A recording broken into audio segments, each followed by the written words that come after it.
ኢቫ እባላለሁ ከዋሽንግተን። አንዱ ፍቅሬን ለማግኘት ደባ ቀና እያልኩኝ ቆንጆ ሀብታም እና ሳቂታ መሆን አለበት። እባካችሁ ግን ከመጀመሪያ በፊት እባካችሁ ላይክ እና ሰብስክራይብ አድርጉ። ሁለት እህቶች አሉኝ። ማያ ልክ እንደ አባቴ በጣም ጎበዝ ናት። ቲያ ደግሞ ልክ እንደ እናቴ በጣም ቆንጆ ነበረች። እኔ ግን ከቤተሰቦቼ የወረስኩት ፍቅርን ነበረ። ሁሌ ቁጭ ብዬ ስለ ቆንጆ ወንዶች አስብ ነበር። እንደውም 10 ዓመት እያለ የጎረቤታችን ልጅ እንዲያገባኝና አብሮኝ እንዲጠፋ ነገርኩት። እምቢ አለኝ። እምቢ ሲለኝ እየጎተትኩ አስለቀስኩት ቤተሰቦቹ እስኪመጡ ድረስ። ታዲያ ለፍቅር ያለኝ ቦታ በጣም ትልቅ ነበር። የፍቅር ፊልም ማየት በጣም እወዳለሁ። እያንዳንዱን የፍቅር ፊልም ሸመድድ ነበር። በ14 ዓመቴ የክፍላችንን ቆንጆ ልጅ ጠበስኩኝ። ልክ ስንት ልጅ መውለድ ትፈልጋለህ ስለው ግን ጥሎኝ ሮጠ።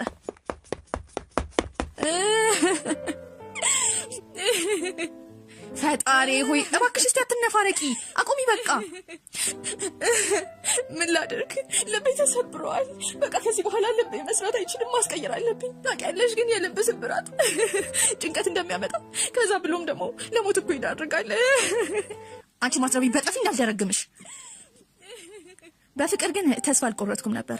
የፍቅር ፊልሞችን ሁሉ አይቼ ስጨርስ ወደ መጽሐፍ ሄድኩኝ። ታዲያ መጽሐፍ ውስጥ ካሉ ልዑሎች ፍቅር ያዘኝ። ስመረቅ የስነ ጽሁፍ ክለብ ተቀላቀልኩኝ። ቤታችን አቅራቢያ የሚገኝ ላይብራሪ ቤትም መስራት ጀመርኩኝ። ከመጽሐፍ መራቅ ጭራሽ አልፈልግም ነበር። መጽሐፍ በጣም ነው የምወደው። የሆነ ቀን እያነበብኩኝ እያለ የሆነ ልጅ ጠራ። ይቅርታ መጽሐፍ ፈልጌ ነበረ። ምን አይነት መጽሐፍ ትመርጭልኛለሽ? ልጁ እያወራ ነው። እኔ ግን የማየው አጠገቡ ያለውን ልዑል የሚመስል ልጅ ነው። ከመጽሐፍ ውስጥ የወጣ ልዑል ነው የሚመስለው። ወይኔ ሲያምር! ሳም ይባላል። የአሌክስ ጓደኛ ነው። በጣም ነው የሚያምረው። ታዲያ አሌክስ ያዋራኝን ነገር ባላቀውም የሆነ ቦታ ጠቆምኩት። መጽሐፍ ፈልገው ነበር። ብዙ ሰዓት ከጓደኛው ጋር ለማውራት ብዬ ነበር የተሳሳተ ቦታ የነገርኩት። ታዲያ ከመውጣታቸው በፊት ሳም እራት ልጋብዝሽ አለኝ። በጣም ነበር ደስ ያለኝ። በጣም ደስ የሚል ልጅ ነው። ሆቴል ተቀጣጠረን። ሲመጣ ግን የመጣው ከአሌክስ ጋር ነበር። ተናደድኩኝ። ሳም እጁን ሊታጠብ ሲነሳ አሌክስ ለምን እንደመጣ ጠየቅኩት። ለመጀመሪያ ጊዜ ስለሆነ ፈርቶ ነው የሚሆነው። እና ቢሆንስ ምንም አዘባነ ማን አለ? ለምንድን ነው ግን ሰዎች መጽሐፍ የሚያነቡት? የሆነ ሰው የጻፈው መጽሐፍ ለሰዓታት ማንበብ ለኔ መጃጃል ነው። አዎ እስማማለሁ። ምን ላይብራሪ ሰራተኛ አይደለሽ እንዴ? አንተስ ምን አገባ? የማያገባ ነገር ውስጥ ማን ገባ አለ? አይ መጽሐፍ ማለት ታሪክ ሰራሽ ስለሆነ አካባቢሽን መውደድ አለብሽ። ኧረ እኔ ስራው ራሱ የወረደ ይመስለኛል። ስራሽ መጽሐፍ መጠበቅ ነው። ምንም ቢል ከችግሯ ሊያወጣት እየጠበቀች ያለች ልዕልት ልዑሏን ስታገኝ ያለው ስሜት አለ አይደለ? እንደዛ ነበር የሚሰማኝ። ልክ ባይሆንም ቢሆንም እስማማው ነበር። ሳምና እኔ ፍቅረኛሞች ሆንን። አሁን እንኳን ጸባዩ ይቀየራል ያከብረኛል ብዬ ባስብ ግን ምንም ጸባዩ ሊቀየር አልቻለም። እንደ ፍቅረኛ ምን ልልበስ ብዬ ባናገረው አይሰማኝም። ያምርብኛል ወይ ብለውም ግድ አይሰጠውም ነበር። የ21 ዓመት ልደቴ ደረሰ። ልደቴን ለማክበር ቀሚስ ለመግዛት አሰብን። ታዲያ ገበያ ስንሄድ በጣም የሚያምር ቀሚስ አየሁ። እንዴ እኔ ይህን ቀሚስ ነው የምፈልገው። ለ20 ዓመት ብትቆጥቢ እንኳን ይህን ቀሚስ መግዛት አትችይም። ይህን ያልኩሽ የቤታችን ስሜት እንዲሰማኝ ሳይሆን አቅምሽን ወቂ ለማለት ያለው። እኔ ግን ለመሆኑ እንዴት ነው እንዳንቺ አይነት ሰው ቤተሰቦችን ማስተዋወቀው? ቤተሰቦችህን ልታስተዋውቀኝ ፈልገሃል? ያው እየሰደበኝ ነበር፣ ግን በፍቅር ስትታወሩ ምን ማድረግ ይቻላል? እህቴ ሁሌ ነገር ቶሎ አይገባሽም ትለኝ ነበር። እውነቷን ነው። የእሱ ቤተሰቦች በጣም ሀብታም ናቸው። በቂ ሆኜ መገኘት አለብኝ ብዬ ስላሰብኩኝ ቀሚሱን ለመግዛት አሰብኩ። እዛ ግን ዋጋውን ስጠይቅ ለመግዛት አይሆንም ለመከራየት እንጂ። ከዛ ከእህቶቼ ብር ሰብስቤ ተከራየሁ። እዛ ስደርስ የገዛሁት ልብስ ከሰው ጋር ሲነጻጸር ረከሰብኝ። እሱም እንደመጣው እንኳን አላስተዋለም ነበር። በጣም ከፋኝ። ጥግ ላይ ቆሜ ሳለ አሌክስ መጣ። ደበረሽ? መጨፈር እንችላለን። አይ ፍቅረኛዬን እየጠበቅኩ ነው፣ አልጨፍርም። ታዲያ የደበረኝ መስሎ ስለነበረ እንደ ጦጣ መዝለል መጨፈር ጀመረ።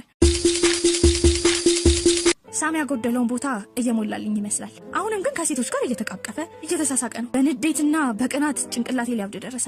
ሄድኩኝ። ሳም ቆየህብኝ እኮ ከጓደኞች ጋር ታስተዋውቀኝም እንዴ? ሳም እሷ እንዳቶ ላይብራሪ የምትሰራው ፍቅረኛ? አዎ እኔ ነኝ። ግን እኮ ምንም ፋሽን አታውቅም፣ በጣም ጅል ናት፣ ደስ አትልም ብለሃል። እሷም እኔ ነኝ፣ ግን ጨብራራ ናት፣ ደስ አትልም፣ አፏ ይሸታል ብለህ ነበር። ብዙ ከማውራትሽ በፊት አዎ ሁሉም እኔ ነኝ። ቆይ እንደዚህ ስለኔ እንደምታስብ አላውቅም ነበረ። ኧረ ቀልድ ነበር እባክሽ፣ ያን ያህል ደግሞ አታካብጂ። ኧረ ብዬ ጁስ ደፋውበት። እንግዲህ ያው ምንም የማይካበድ ከሆነ ይሄንንም ጁስ ለፊቴ የሚሆን ስክራብ አድርጋ አስበው። አታካብደው እሺ። ከዚህ በኋላ የኔ እናንተ ነገር አብቅቶለታል። ስደናበር ከአስተናጋጅ ጋር ሄጄ ተጋጨሁ። ምግቡ ላይ ፈሰሰ።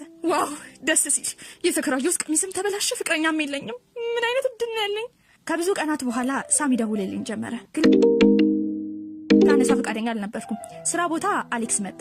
አረ ዋናው ጥፋቱን ማመን ሲያቅተው ሴክሬታሪው ላከ ማለት ነው። ሲጀመር ሴክሬታሪው አይደለሁም። ለአንተ ቀሚስ ላይ ምልክት አይቼ ነበረ። ስለተበላሸ እንዳያስከፍሉሽ ይሄን እንኪ። አሌክስም ሳም እንደዚህ አይነት ባህሪ እንዳለውና መጥፎ ሰው እንደሆነ ነገረኝ። የአሌክስም ፍቅረኛ ሁላ ቀምቶት ነበረ። ታዲያ እስካሁን ለምን ጓደኛ ሆንክ? አይደለም አሁን እኔና አንቺ ሆነን ለሰራው ስራ እናስከፍለዋለን። የድሮ ፍቅረኛውን ሲነኩበት አይወድም፣ ያንገበግበዋል።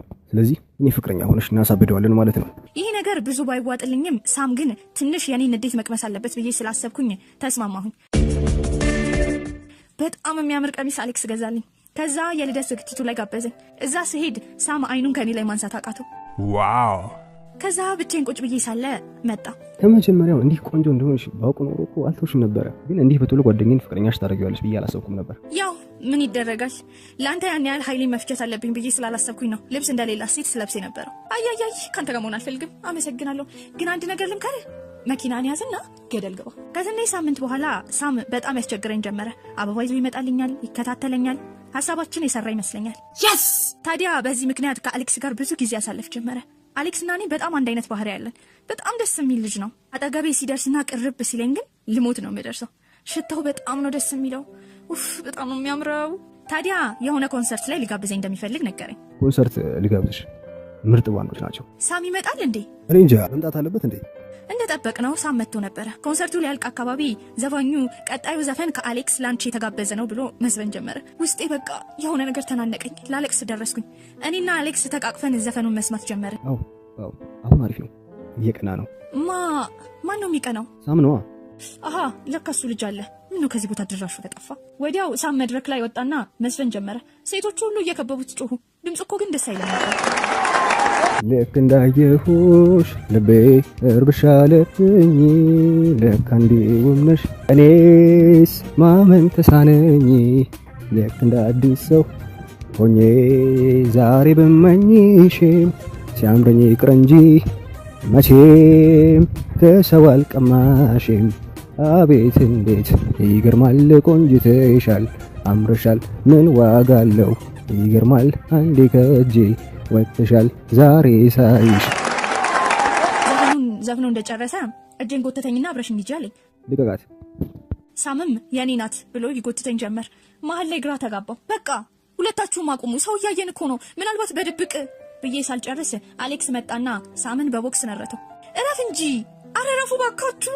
አሁን እኔ እንደዚህ ሆኜልሽ ወደ እርሱ መገልበጥሽ ነው? ለካ አንቺም እንደ ሌሎቹ የገንዘብ አፍቃሪ ነሽ። በጣም ተናደድኩ። ኡፍ ለእኔ ስትሉ ለምን አትጋደሉም እናንተ ማትረቡ? እኔ ግድ አይሰጠኝም። ቤት ስገባ ሁለቱም እህቶቼ በር ላይ እየጠበቁኝ ነበር። ሁሉም ነገር ሰምተዋል። ለካ ኮንሰርቱ ላይቭ ነበረ። ከዛ አቀፍኳቸው። እነሱን ከምንም ነገር በፊት ራሴን ዋጋ መስጠት እንዳለብኝ ነገሩኝ። ወንድ ልጅ ይሄዳል ይመጣል፣ የራስ ክብር ግን ለራስ ነው። ታዲያ ሳምና አሌክስ ቢደውሉልኝ አላነሳም ነበረ። የሆነ ጊዜ የሆነች ልጅ ትኬት ይዛ መጣችና የስነ ጽሁፍ ምሽት ስላለ እዛ እንደሄድ ነገረችኝ።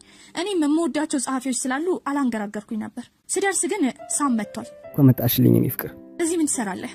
ባቴ ነው ዝግጁን ያዘጋጀው። ሳጣሽ ዋጋሽ ገብቶኛል። አብረሽኝ ነኝ። ላጣሽ አልፈልግም። እሺም አይሆንም። ግደለኝ። ድጋሚ በቤቷ እንድትጫወት አልፈቅድልህም። ይዋ ትኬቱን ይላኩልሽ እኔ ነኝ። ምክንያቱም የምትወጂውንና የምትጠይውን አውቃለሁ። አከብርሻለሁ። በቃ ባቴን ይቅር በይ። እኔ ሁሉ ነገር ታገቢኛለሽ። ምን እየተካሄደ ነው? ግራ ስለገባኝ እያሮጥኩኝ ሁለቱንም ትቻቸው ሄድኩኝ። ሁለቱም ተከተለኝ። አረ ጠብቁኝ፣ ደከመኝ። አውጂ ባክሽ። እንዳንቺ አይነት መቶ ሴት ማግኘት ትችላለሁ። እሺ ካንተ የሚጠበቅ ነው። እኔ ግን ስለማፈቅርሽ እስኪ እዚህ ድረስ እንኳን አይደክም። እንደዛ ከሆነ ሮጥነ ድረስብኛ። ከዛ መቼም ላይለቀኝ ለአንዴና ለመጨረሻ ጊዜ እጄን ያዘው። አያችሁ፣ አንድ ሰው ከልቡ ካፈቀራችሁ ለእናንተ ይታገላል። እናንተ ብዙ ባትሞክሩም እራሱ ወደ እናንተ ይመጣል። ፍቅር ያብዛላችሁ።